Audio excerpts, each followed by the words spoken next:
The sun hung low over the golden cornfields as Alya Reed guided her old crop duster. Through another smooth pass, the little yellow aircraft rattled just enough to remind her that it was older than she was. But up here, above the endless rows of crops, she felt free. Most people in the small farming town knew her simply as the cornfield pilot, the quiet woman who preferred engines over conversations. Nobody asked too many questions about her past, and she never volunteered information. She had come here searching for peace, and for years she had found it. But that peace lasted only until this afternoon. Alya had just pulled her plane into a gentle left turn when she noticed something unusual. Two faint silver dots at the edge of the sky. At first she assumed they were commercial jets taking high-altitude routes, but within seconds the dots grew larger, faster, sharper. Her instincts screamed. Those weren't airliners. Those were military fighters. Alya's heartbeat quickened. "What are F-35s doing out here?" she muttered. The jets didn't simply pass overhead. Instead, they curved downward and took formation just above her altitude, circling her crop duster like apex predators studying their target. Alya gritted her teeth. She hadn't seen this kind of military maneuver in years, not since she left that life behind. She kept her hands steady on the controls, pretending she wasn't shaken. Then her radio crackled. This was impossible. Her radio had been dead for 2 years. A burst of static filled the cockpit, followed by a voice, sharp, official, and urgent. "Unidentified agricultural aircraft respond immediately." Alya swallowed. She said nothing. Another pause. Then a different voice spoke, this time confused, shocked, almost nervous. "Command, we're picking up a call sign from the aircraft." "Cross-checking now." Silence. Even the sky seemed to hold its breath. Then the message came through like a lightning strike. "Call sign confirmed. Viper. Repeat, Viper has been identified." Alya froze. Her blood turned cold.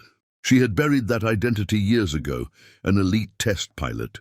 One of the youngest in Special Operations Flight Command. Only a handful of people in the world even knew the name Viper. She had erased that life completely. Or so she thought.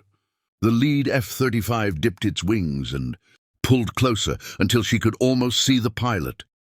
Through the tinted canopy, his voice returned, this time filled with reverence. "Ma'am, if you are Viper, command requests your presence immediately.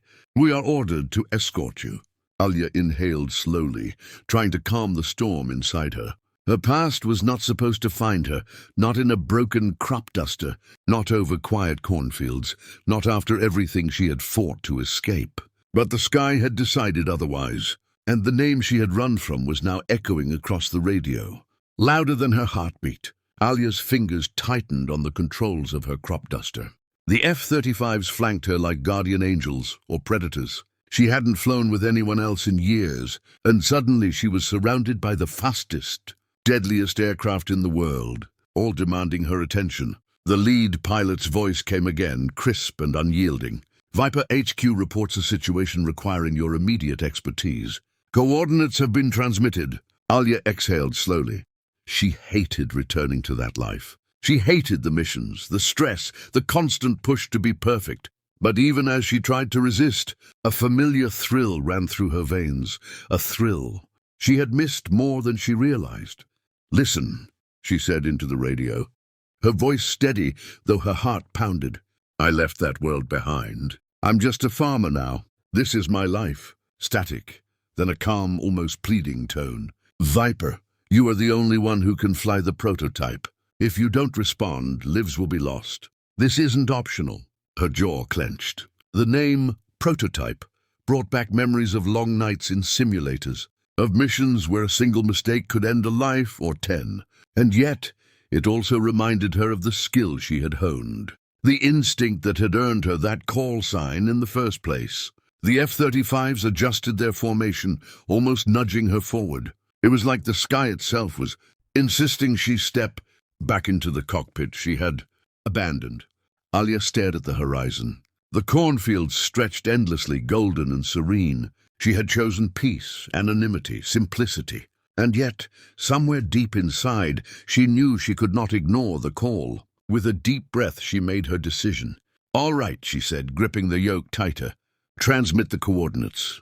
Viper is coming home. The F-35s responded immediately, tilting their wings in synchronized salute. They weren't just military jets anymore. They were welcoming her back to a world she thought she had left forever. The flight back to base was tense but smooth. Alya felt her old instincts kicking in, reading the sky, adjusting her maneuvers, anticipating threats. It was as if she had never left. When she landed, the hangar doors opened to reveal the prototype aircraft. Sleek, almost alien in design, it gleamed under the lights. Engineers and pilots snapped to attention. The moment Alya stepped out of her crop duster, whispers rippled across the room. "Viper, it really is you." Her eyes scanned the crowd. Faces from her past stared back, some in disbelief, some in awe. For a moment, the weight of her choices pressed down. Her life of quiet, her life of danger, her decision to vanish from the world. And now, all of it converged in this one moment. She walked toward the prototype, her old confidence returning with every step. The world had forgotten her, but she hadn't forgotten herself. As she climbed into the cockpit, she thought of the cornfields, the solitude, the years of peace she had cherished. She smiled faintly. Life had a strange way of pulling her back to what she was truly meant to do. And as the engines roared to life, Alya Reed, Viper, rose into the sky once more. The legend had returned.